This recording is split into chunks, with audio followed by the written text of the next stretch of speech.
Tonight, Ghana's most wanted. Warrant issued for arrest of owner of Men's Gold. We have exclusive details on the international manhunt for Nana Appiah-Mensah in 194 countries led by Interpol. We started this investigation somewhere in December. We are ready for arrest. That is why when we got to know that NAM1 is not in the country, we initiated the processes of informing Interpol so that 194 member states will help us to arrest him. Within the whole world, there's nowhere that he can run. We're here from the head of the CID as the Financial Intelligence Center moved to freeze his bank accounts. This is Top Story with Evans Mensah.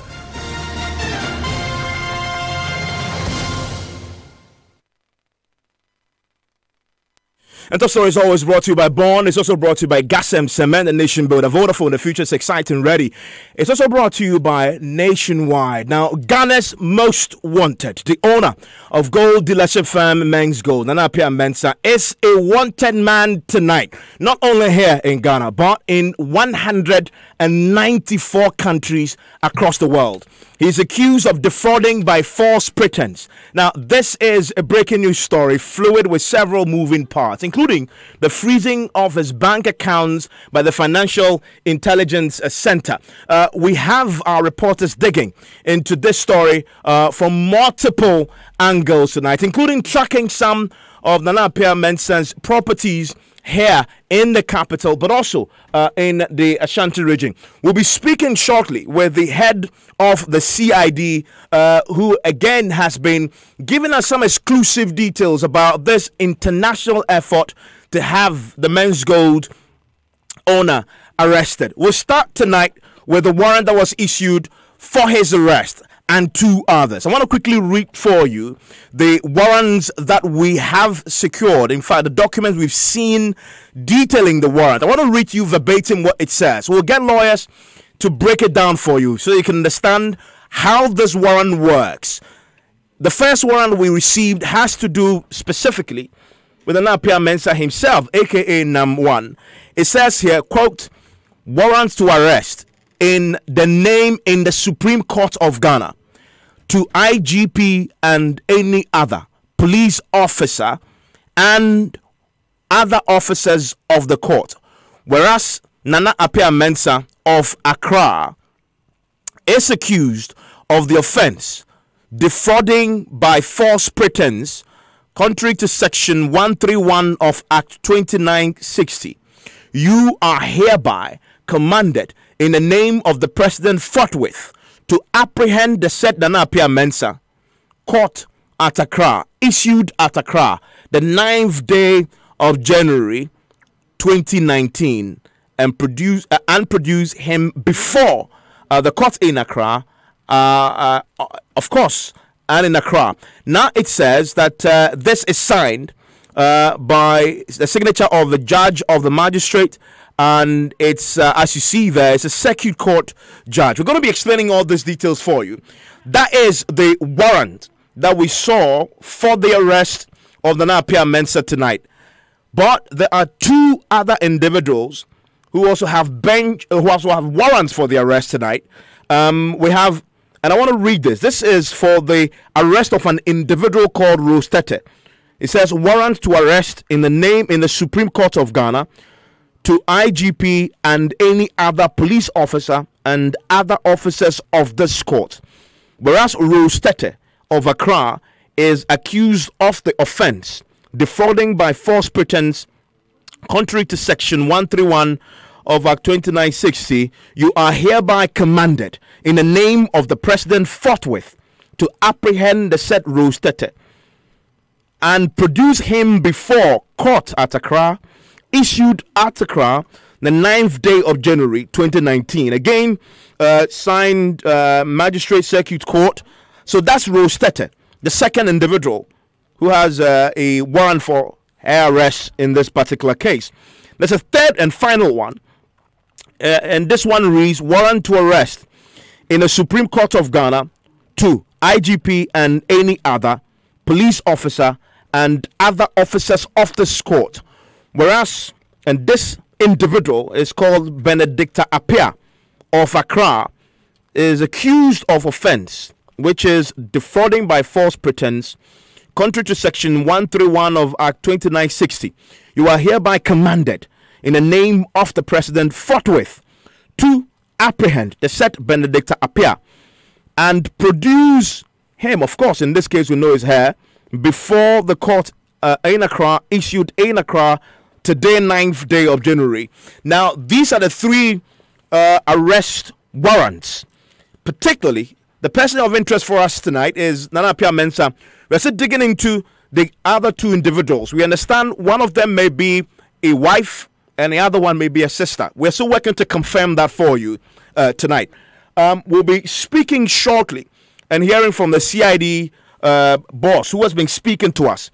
But there are several other moving parts to this. The primary one includes our sources in national security telling us that this is not only a local effort, but it's an international one as well, in 194 countries. And officers working through Interpol, and we'll hear shortly from the CID boss, who will confirm for us that they've already triggered the Interpol processes in 194 countries, and they are zeroing in on 2 countries in particular. But of course, that's where the suspicion is that he may be hiding primarily in terms of the primary area of focus: Nigeria, South Africa. These are the 2 areas that the sources tell us the focus is going to be, in addition to the other 194 countries that we know are all involved in this international search. We also learned tonight that the Financial Intelligence Center of the BOG has also moved tonight to freeze Nam1's asset, the owner of Men's Gold's asset tonight. There is an appeal tonight directly to the public to also assist in apprehending the gentleman in question, the Men's Gold owner, CEO, accused of defrauding by false pretense. If you know where he is, the state agencies are encouraging you to call the nearest police off or a station, report him. In fact, this same appeal is being given through the Interpol channels, wherever he may be. Whoever sees him can report. If you're Nigeria, South Africa, wherever in the 194 countries you are, you can assist in apprehending him. And remember, if you read the warrant that I just shared with you, there's an instructive part that talks about you are hereby commanded in the name of the President forthwith. So this is directly in the name of the Commander-in-Chief of this republic, Nana Addo Dankwa Akufo-Addo, who has acted literally in the last 2-3 hours to get this going, not only locally but internationally. Listen to the CID boss, who's been speaking to my colleague Emefa, who spoke to her shortly, less like an hour ago, as this broke. CID boss, Mametewa.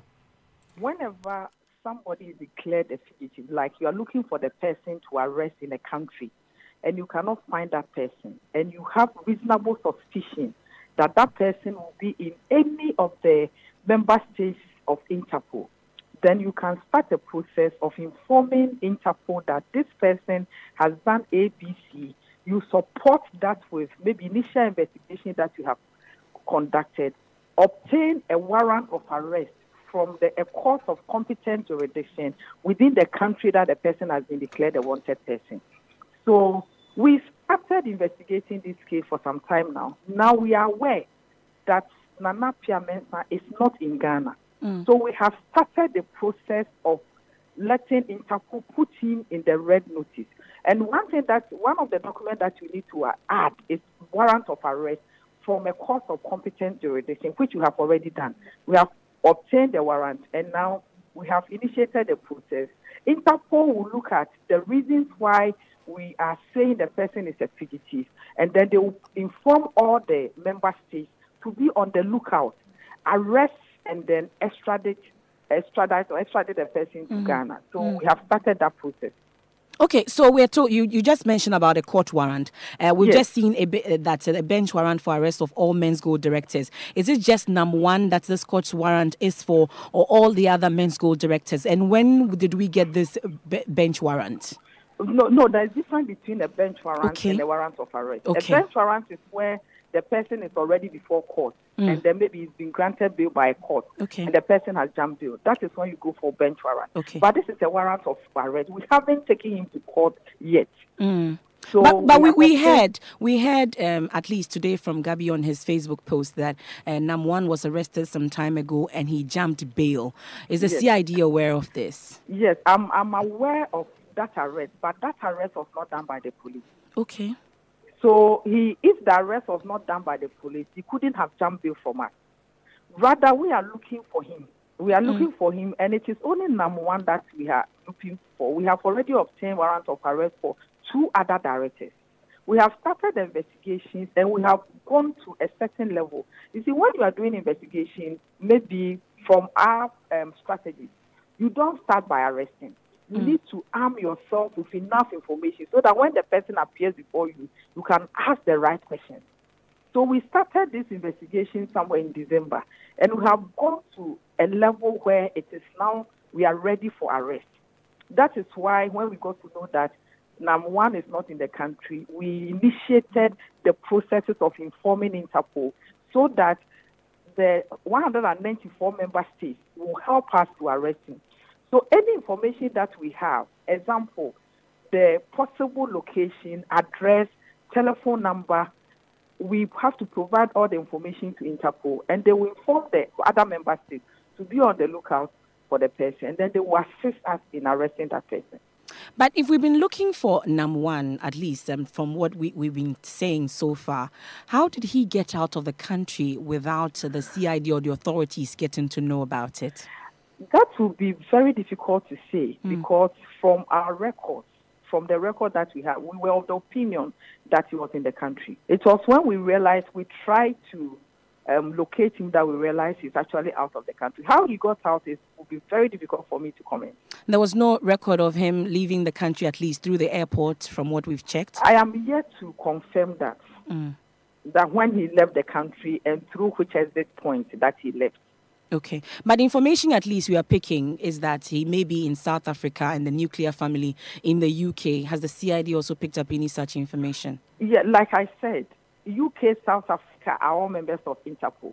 So once the information goes out, it will also go to UK, it will go to South Africa and any other member, 194 member states of Interpol. Okay.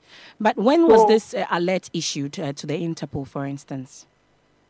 The alert issue, we started the initial processes. You give them the information, why you think Interpol should come and assist you. And then that one has been accepted that we have reasonable justification for declaring the person as a fugitive. Then you back that with a warrant of arrest issued by a court of competent jurisdiction, which you have also added to it. Okay. But why exactly are we looking for Nam1? I think this is something that you already know. Whenever somebody does something that is contrary to the law, then the police will have to come in. That is, crime. When somebody has committed a crime, then we have to come in and investigate possible arrest and then prosecution. Currently, I'm unable to tell exactly what are the charges that we'll be preferring against him. That is why I said we'll be investigating. But apart from the predicate offense that he would have committed, we'll also be looking at money laundering and also be tracing assets. So these are some of the things that we'll be looking. So there are possible offenses which I cannot mention that this is the one that we are looking at. But as and when we finish our investigation, we'll be able to come out with the exact offenses that he has committed. I asked that question because he's been operating in this country for some time now. Red alerts were raised, the BOG raised issues, SEC raised issues, but yet he was operating and, going about his business and, in the most arrogant way some would say, but yet nobody picked him up or anything of the sort till he left the country. That's why I'm asking, why now? Why are we looking for him now? We are looking for him now because we have commenced investigation into the activities and those that we think are criminal offenses, something that is against the laws of this country. We will look at it. As to why we are now starting, there's always a starting point, and the most important thing is that we have started. But did you say, at least we've read some other reports, for instance, you saying that you've never looked for him and all that. What really is the situation? Yeah, I'm happy you brought this one out, and I'm happy you've given me the opportunity to clarify. I was called by one teacher of TV3, and then he asked whether Nam1 had jumped bail from the police. In actual fact, we haven't arrested him, so he couldn't have jumped bail from us. So I said no, and I added, we are looking for him. And we have even obtained warrant of arrest, which we are doing everything possible to enable us arrest him. So I was so surprised that they put out misleading and distorted information to mislead the good people of Ghana that I said, number one, we have never looked for number one. So that was not true, and I want the public to disregard this as much as possible. Okay. But finally, just before I let you off, Mami Tiwa, I would want to find out how hopeful you are of being able to arrest Namwan and extradite him back to Ghana. Yeah. I'm saying I'm 100% sure that we'll be able to do that, especially when you get the Interpol involved. So within the whole world, there's nowhere that he can run to. But this is a man of influence. This is a man of influence. No, once you get Interpol involved, there's nothing like influencing anybody, because the processes there are such that once he's located, definitely he'll be brought back. Sometimes you might not even need to extradite. Okay. He himself will have to come back, because when you go through that process, he might not even like to go through that. And once he gets to know that he's been declared a wanted person, he himself will walk to Ghana and then will continue with the process. So as he stands now, is he a wanted man? Yes.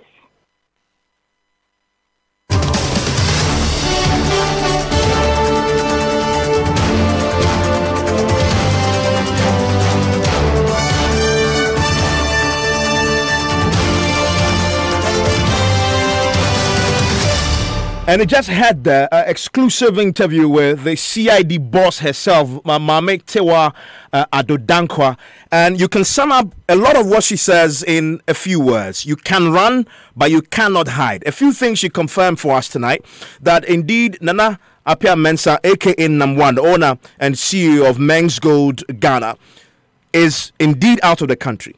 She also confirmed, and I'm sure you've read the Facebook post of Gabi, that he sort of broke the conditions of his bail and slipped out of the country. She says, well, CID did not arrest her. Independently, we have checked and confirmed that, in fact, it's BNI that did arrest him. And so it's not the CID that did. BNI did arrest him. And it's true that, yes, he, in the process of reporting for investigations to be carried out, slipped out of the jurisdiction, triggering this latest action to get Interpol involved. And he just had the CID boss sounding absolutely confident. He says 100% confident that the Men's Gold owner and CEO will be apprehended wherever he is tonight. And our sources tell us that a lot of the effort is focusing and zeroing in on Nigeria and South Africa, where they expect him to be. But she also confirmed, and this is very formal, that Nana Appiah Mensah is formally now a fugitive. A fugitive is somebody who is running from the law. And she says they triggered the Interpol processes, and Interpol had to accept the prima facie evidence they presented.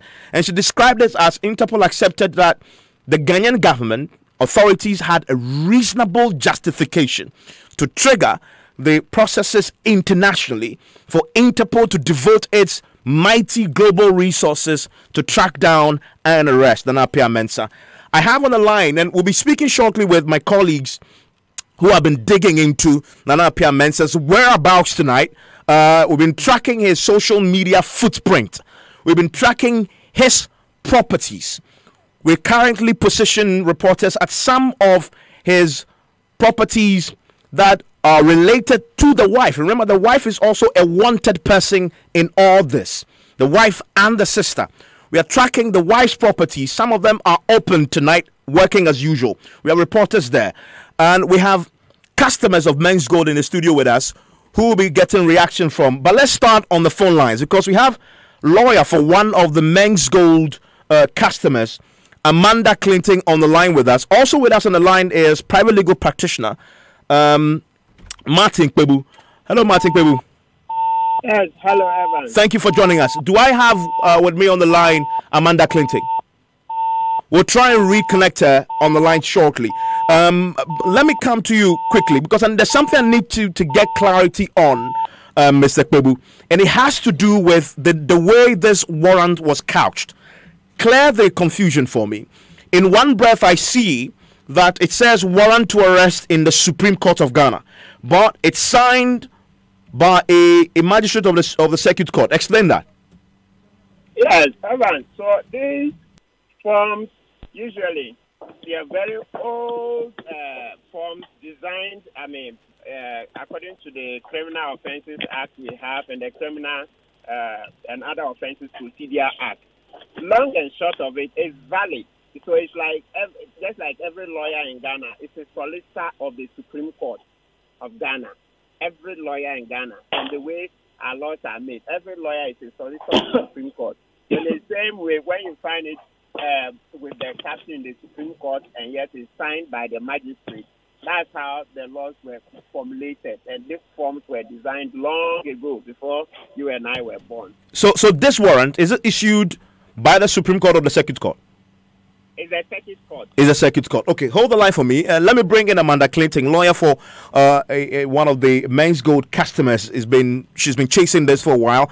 Amanda, I know you had already, I think yesterday, told us that you want Interpol involved. What's your reaction to the developments tonight? Good evening.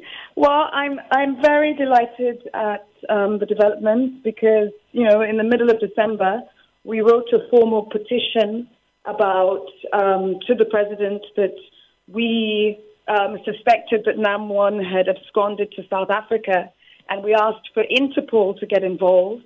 And I wrote that petition having met with the Interpol director, Ghana, and discovering that no notification had been given internationally because he was waiting for something to be minuted from the CID director. And the CID director was waiting for Attorney General, and Attorney General was probably waiting for the president.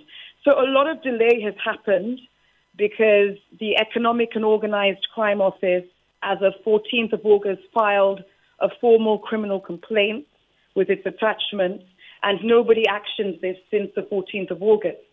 We are, however, delighted that at least, justice has started being served, but months have passed, and the reason for an arrest was to really find out about where some of these assets are, these properties are, and to, for Interpol to send out like an alert internationally so we can get a better idea of the financial footprint of NAM1, his family, and his close associates.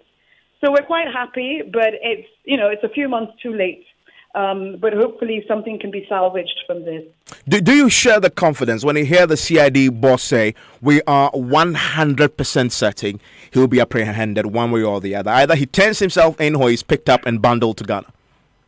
Well, to tell you the truth, I had actually personally met that CID director, a few weeks ago, and she sounded quite different, respectfully. And, her position was sort of very committed at the time.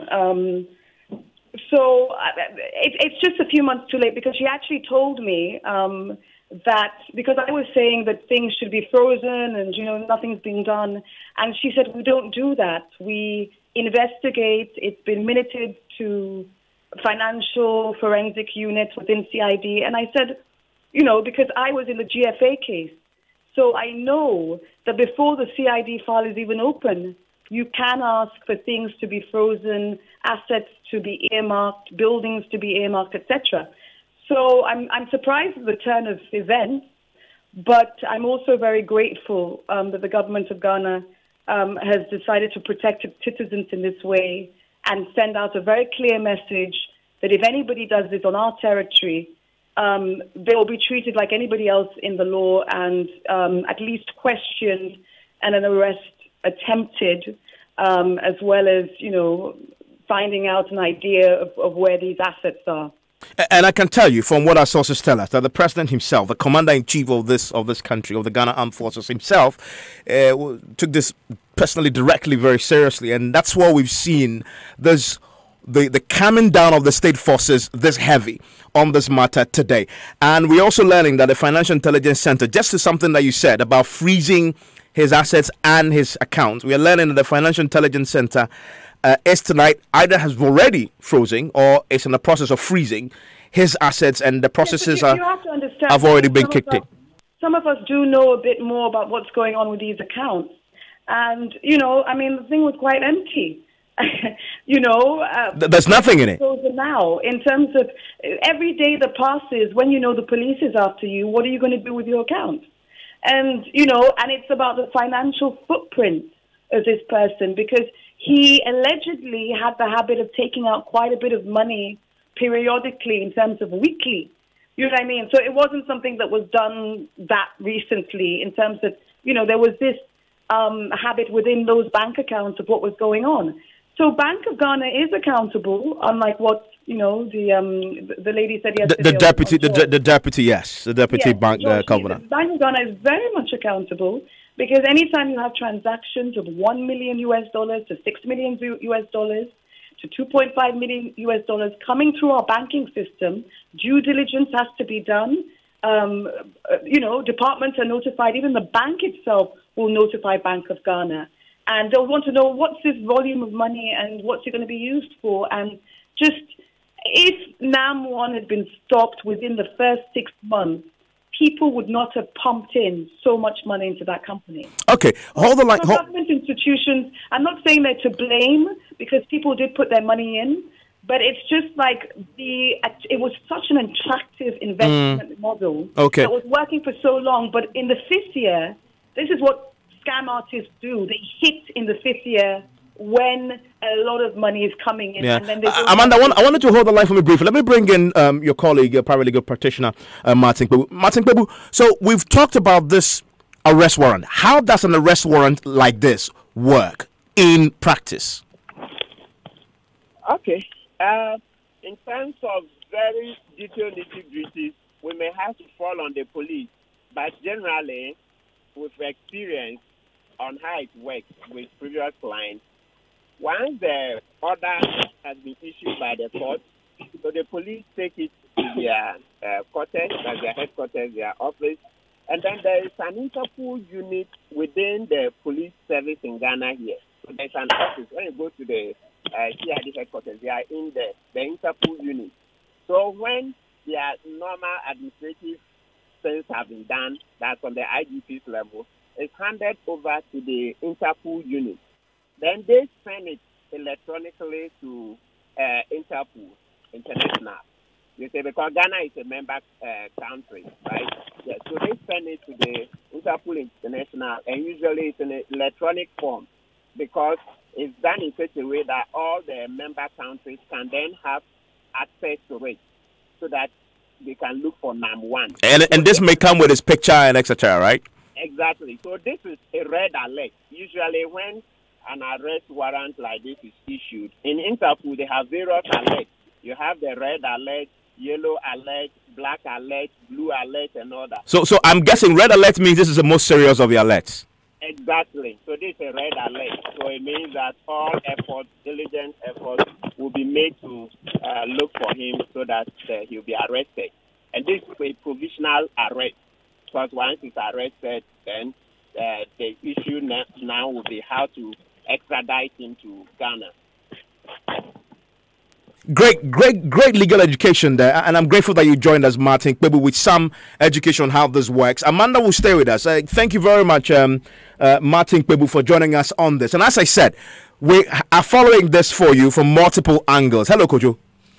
Hello. And I know you've been doing a lot of digging, tracking NAM1's. It has a very detailed social media footprint, but also digging into who these other two individuals are and what we know they've done in the past as far as the association with NAM1 is concerned. The wife, who is a wanted person tonight, and the sister, who is also a wanted person tonight.